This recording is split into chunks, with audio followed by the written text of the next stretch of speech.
Phyllis. Here we are at already Art Camp Box to Go number 3, Claws, Paws, Fins and Feathers. And I am going to do a project today that I am calling Creature Comforts. So we're going to make a little pillow or a little stuffed animal, and let's go through the supplies that you have in your kit to do that. So what you should have for this project would be a pattern sheet.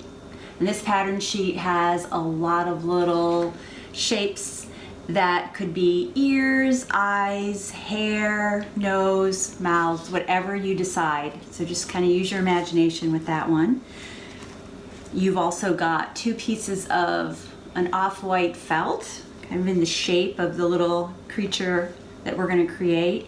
You also have a couple little pieces of that same off-white felt that has a needle that is very important. You don't want to lose that. I'd say whenever you're not using it, you place it in this little scrap of felt. You could also use these when creating your creature. You know, it might be the center of an eye or something like that. You'll need some scissors from home and a colored pencil. But also in your kit, you've got a little piece of cardboard that will have some of the embroidery floss that you're going to need to sew with. And you've got 4 colors of very colorful felt here to use. Last, you've got some polyfill, something that you'll stuff inside of your little creature. Okay, so the first thing we're gonna do is we're gonna make some decisions. Maybe you decide what your creature is gonna be. Maybe it's gonna be a bird. Maybe it's going to be a fish. Whatever that creature is, kind of take a look at the shapes you have. Decide which ones you'd like to use, and then you can start by cutting them out and then tracing around those shapes onto a piece of felt with your colored pencil. Okay, so let's get started with that.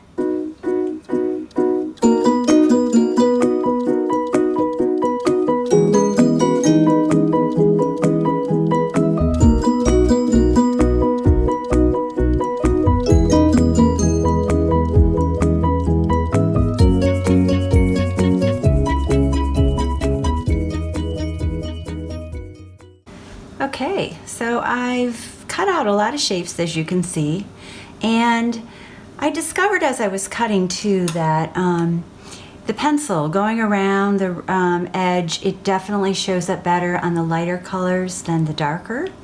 If you were finding that a problem to see your lines, there's a couple things you can do. Instead of tracing, if the shape is small enough and you can hold your piece of paper in shape with one hand and then just kind of cut around the other, you can use the paper as your little pattern piece and just cut instead of tracing. Okay. Also, you saw in the video that I used a pin. So if for bigger pieces that maybe you're going to, instead of tracing around, you could use the needle that came in with your kit to kind of pin that in place, and then you can then cut around that way too. So there's several ways. If you're finding it frustrating to trace, definitely try something else. You can always wing it and just free form cut your pieces out. So also one little hint is if you want to take a circle and cover the eyes to give your bird or owl, or that's what I'm making, a little feathered friend, let's call them, a little personality, you could do that. You could put it on one like he's kind of winking at you. So be creative with how you're doing your shapes. And now we're going to get started in applying, sewing on our pieces. I kind of like to remove them. You're going kind of set them aside. You're going to stitch each shape individually onto your piece of felt. And to do that, you want to separate. So you're going to do it to one piece. You're going to set your other piece aside, and you're going to do your stitching here on this top piece. All right, so let's get started with the stitching. Again, you've got your needle, and you've got some thread. And yeah, you're going to do a lot of stitching with this project. If you're not up for it all and you're like, I'm going to hot glue these shapes on, you can certainly glue your shapes down onto your felt. But stitching is important to learn, and it does take some patience. And maybe when you're just needing some quiet time, meditative time, people find the stitching a little bit maybe easier if they do that. So if I'm going to start with the little belly piece of my critter here, I don't want to get too close to the edge because eventually I'm going to have to stitch or seal this around. And I'm going to start from underneath. I've already knotted my thread, and I'm just going to pull that through. And there's a couple stitches you can do. You can do just a running stitch. So you're kind of holding your shape in place, and if you have, pins or whatever you have at home, or some tape even, and you want to hold that down at first, you can do that.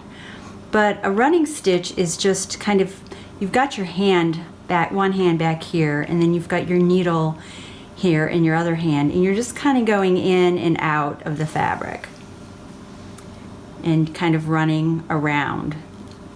And you can usually do, because your needle's a little longer, you can do several stitches at a time. And it likes to get hung up on whatever you got there, so be careful with that. And so you could do a running stitch like that, okay? You could also do something called a whip stitch, which you might do more when you're connecting your pieces together, but you could go starting under here and kind of go through and kind of close your edge off here like that. So you could do kind of that. You could kind of do a whip stitch like that. Okay. Either one that you do, it's kind of the same principle. You're starting on look at that. This does get knotted up, so you just have to use a little patience when unknotting. So a couple things to remember too as you're going around.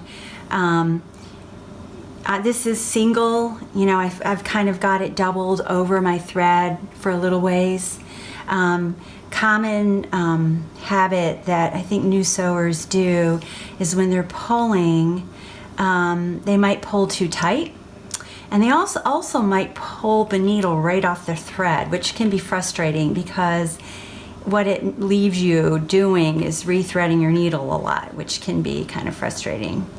I like to kind of go and do my stitch and then just kind of pull gently to keep it from tangling up and not pull too hard. Okay, so you can see either stitch you do, it's basically getting the piece down to the other piece. You're stitching one piece down to the other. So you can see that. I prefer actually this running stitch because it's just a little quicker, I think. Okay, so those are kind of your two options, a running stitch, a whip stitch. All right, so I'm making my way back around to where I started. Again, if you're pulling too tight, you'll see a lot of this bunching going up. And a way to kind of correct that is just kind of flatten and ease your stitches. You can see I've taken pretty big stitches, so it actually went very quickly. When you're knotting off in the back, one important thing is do not leave a piece of thread that long. This one, obviously, I just started off with, so I have a nice long piece of thread. How I like to knot off is just kind of make a stitch just through one layer, on the white layer here on the back, or you can just ease your needle through another stitch that you've already made. and then you're going to pull until you get a little loop like that. You're then just going to put your needle in once and then twice. So you get 2 loops around it, and you're going to pull that gently to make a double knot. Okay? And then cut that off. And there you go. You've got your first little piece stitched on. You know, it went pretty quick. Yeah, I have done a lot of stitching, but the more you do, the better you'll get at it. You can use the same thread for all the pieces you have. I know you are a little limited because, you know, we picked out the colors of thread for you, and so you've got these 2 colors. You can go with it, or maybe you've got some at home, some embroidery floss of different colors, and you'd like to experiment with that. Do whatever you'd like. Also, if you have some big buttons or something at home, you could definitely sew those in place of the eyes. So I'm going to continue on. I'm going to add my little beak. I'm going to add my eyes.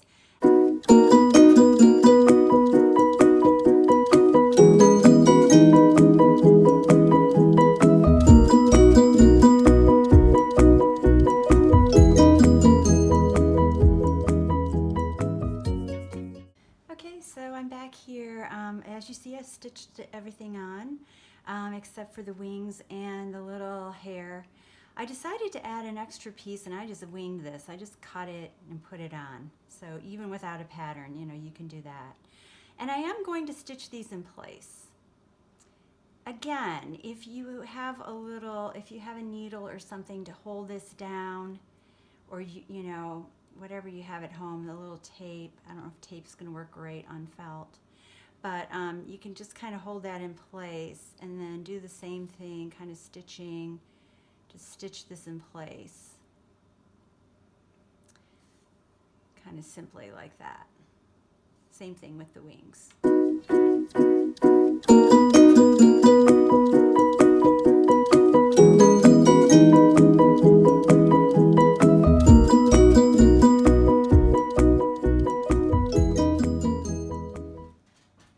So okay, I've added everything I think I'm going to do to my bird. You know, it's all about how much time you want to spend on this. You could actually put some things on the back if you wanted to too. I talked about using a straight pin possibly, which you see I have 2 here. You can also, and you probably can't see it because it's just clear tape, but you can also tape. If you don't have pins at home, you can do that. You can just add some tape. And once you are stitching around and you get to your tape, you obviously want to remove it before you stitch through it. But what this will help is to keep everything lined up. So, you know, you're going through 2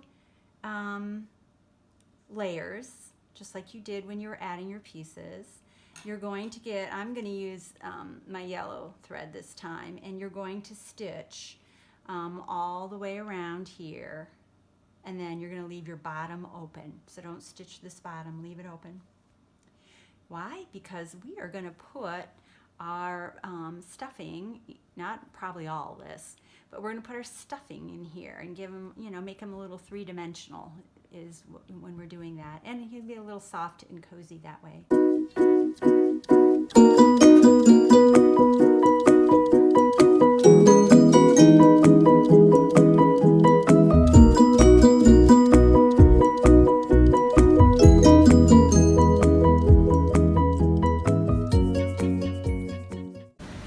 Okay, here we go. I've stitched all the way around. If you saw in the video, I actually hid my knot on the inside of my little bird. You can also do that if you look where I ended it. I also did the same thing. I kind of did that little double knot right on the inside just to hide it. If you don't do that, it's not a big deal. This is kind of a, it's kind of a organic looking little bird anyways, and it's nice to kind of see the stitches. One thing I wanted to note is you might have wondered, why did I come in so, it's about 1/4 inch or so in, and the reason I did that is to prevent Sometimes your fabric might not line up too great, and you can see that. Look at the top of mine where it didn't line up very well.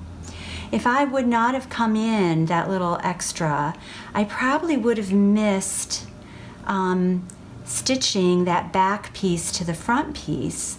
And if I would have missed that, I would have ended up with a hole somewhere. Now, if that happens to you, and you turn it over and you're like, oh no, my stitch, I didn't catch the back piece.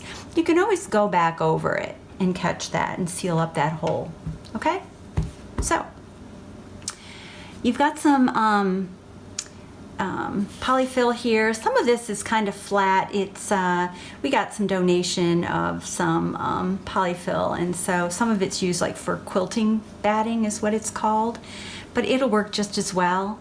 If you do have some that's, looks like it's a sheet, rather, it won't matter. Just kind of fluff it, pull it apart a little bit, and just stuff it inside your critter.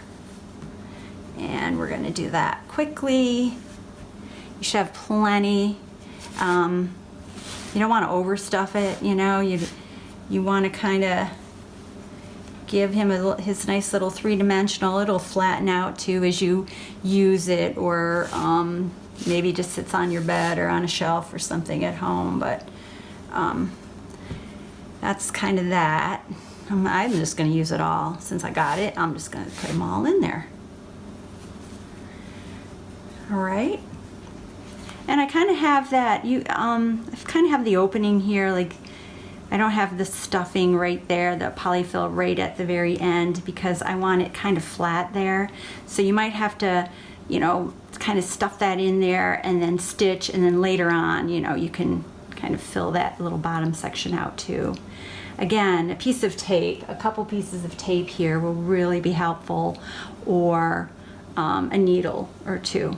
Okay, so you want to kind of, here's my tape, you kind of want to get those edges matching up, just like that, and then you're going to put your piece of tape there, and then of course you're going to get your needle and thread, and you're going to finish stitching that closed.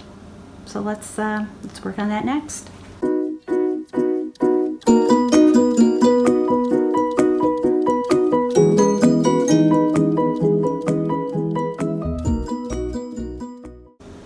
Okay, well, I hope you all finished your little creature. Mine is done. As you can see, I added a little smile. He was looking a little sad to me, so I'm like, or she, add a little smile, and there you go. My little critter is done and looking pretty cute. I hope that, I know stitching projects, when we do them at camp, can always be frustrating for some people, not everyone. And I think once you get the knack of it and just kind of take your time with it, I know we like everything done quickly.